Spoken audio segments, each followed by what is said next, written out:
So I've decided to try something new for a change. And what I want to do is, instead of just doing only short clips where I'm just kind of talking about a specific thing throughout the day, what I want to do is put together a compilation of all the short videos that I put out each day, and maybe at the end of the night drop a long form video that has all of the clips that were shorts that day compiled into one long video, so that if you missed the shorts, you can watch them in a longer video and just kind of get a full update of everything that I put out that day. Because I usually put out about 5 short videos per day, and this is just an opportunity to put everything out all together. So in case you missed it on the shorts because it didn't get fed to your algorithm, you get to catch up on it on the long form. So we're going to give it a shot this time, and we'll see how it goes. And if people like it, if you guys like it, then we'll keep doing it.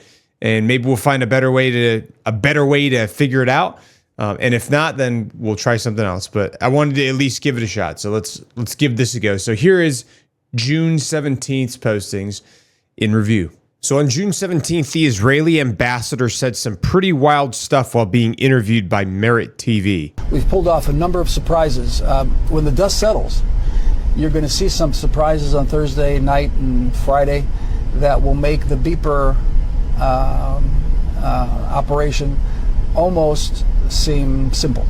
So when he's talking about the beeper situation, he was referring to Operation Grim Beeper, which was a sophisticated and unprecedented intelligence operation that was conducted by Israel's Mossad with support from the Israeli military when they targeted Hezbollah operatives in Lebanon and Syria. And the operation involved the use of booby-trapped pagers and walkie-talkies that were covertly sold to Hezbollah, which detonated on September 17th and 18th of 2024, causing significant casualties and disrupting Hezbollah's communication network all over the place. And he's saying that what we're going to see on Thursday is going to make that operation seem like it was simple. I wonder what it is. I have some suspicions, but I'll wait till Thursday to find out, I guess. As soon as I hear something, I'll let you guys know. So when Mount St. Helens erupted on May 18th of 1980, it was one of the most catastrophic volcanic eruptions of our lifetime. However, I think this volcanic eruption might be bigger. So on June 17th of 2025, Mount Luatobi Laki-Laki, which is a stratovolcano located on Flores Island in Indonesia's East Nusa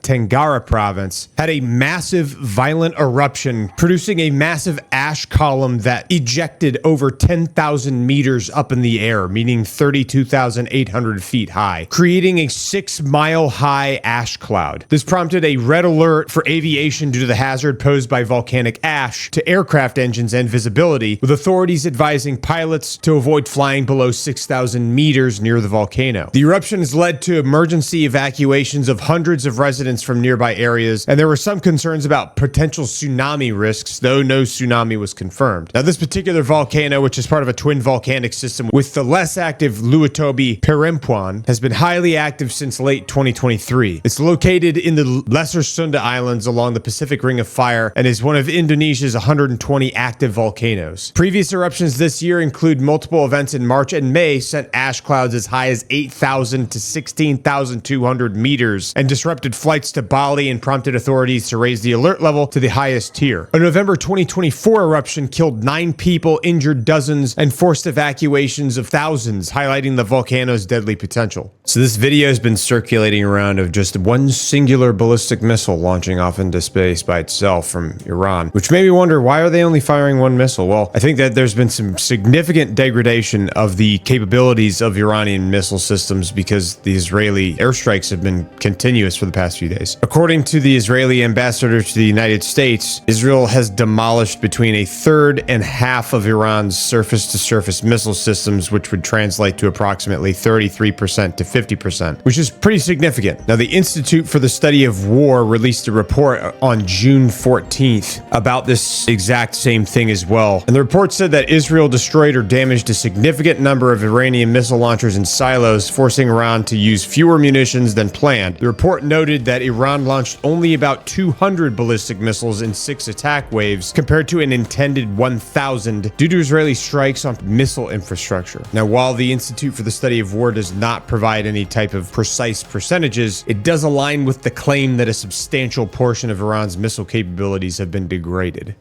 So some rough estimates have been coming in of like the damage assessments and the scale of impact that these missile launches have had on Israel. And so far across Israel, at least 24 people have been killed.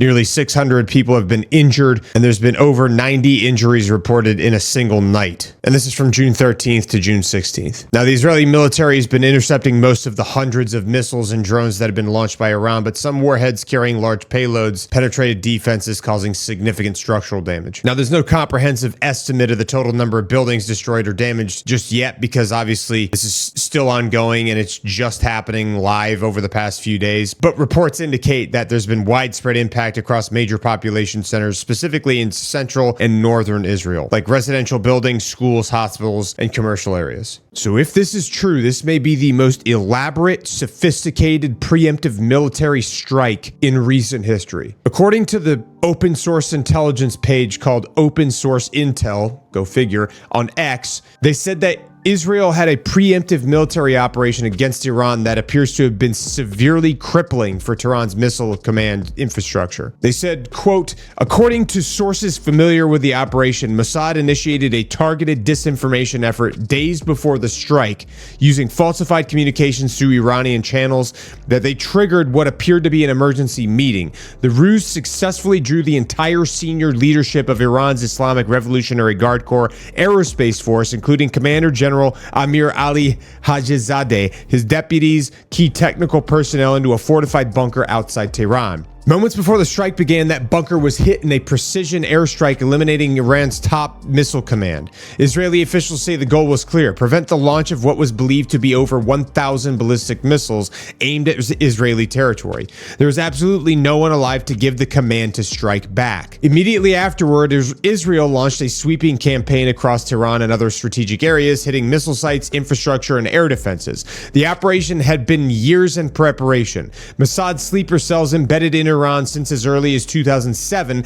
had smuggled hundreds of drones and military equipment into the country using commercial trucks. These assets remained dormant until activated in the hours before the operation. As the assault began, pre-positioned drones were launched to disable Iran's air defense grid and blind its radar systems. Simultaneously, Mossad teams on the ground carried out a wave of targeted assassinations against Revolutionary Guard figures, paralyzing command structures across multiple regions. It is estimated that over 15% of Iran's ballistic missile arsenal was destroyed in the opening wave. Nearly all critical air defense systems in and around Tehran were neutralized in the first hour. At the same time, Israeli strikes targeted top nuclear scientists involved in the regime's advanced enrichment program. Iran's ability to respond collapsed. What was expected to be a massive retaliation was reduced to just 150 ballistic missiles launched 20 hours after the Israeli operation began, spread across 3 waves, which is a fraction of what was anticipated. Israeli officials now estimate more than 40% of Iran's launch infrastructure has been wiped out. While Tehran has promised further retaliation, the extent of its remaining capabilities remains in doubt. Netanyahu described the strike as a pager operation on steroids, referring to the covert Mossad mission that targeted over 3,500 Hezbollah operatives. This time the operation went further, eliminating top commanders, dismantling strategic defenses, and neutralizing missile commander capabilities in one of the most sophisticated preemptive military actions in recent history. If all that is true, this is going to be something that's going to be studied in war colleges for a very long time. And that's it. That's all of the videos that were posted on June 17th, all put into one long video. So if you missed them, that's all of them right there. Hopefully you enjoyed it. We're going to continue to refine this stuff and get better at it and be able to present it better and improve how it's displayed so that hopefully it's a little bit more engaging and less zoomed in and crazy looking. But it's going to take time. You know, we're going to work on it. We're going to get better at it. And hopefully down the road, what I can start doing is getting 5 short videos and get those out earlier in the day. And then the long video will go out in the afternoon or something like that. And then this way, you know, if people miss the short stuff in the morning or whenever that is, then they'll be able to catch the long one later on in the evening. And it'll summarize everything that they missed, and it'll put it all together in a nice, neat package. So that way you don't ever miss what's coming up. So anyway, I appreciate you guys for watching. I hope you enjoyed it. And my cat is making lots of noise because he wants to get out of the room. So I'm going to let him out. But anyway, I appreciate you guys watching. Hope you enjoyed the video. Let me know what you thought about this in the comments below, so that way we can improve and get better at this. And as always, I will see you in the next video.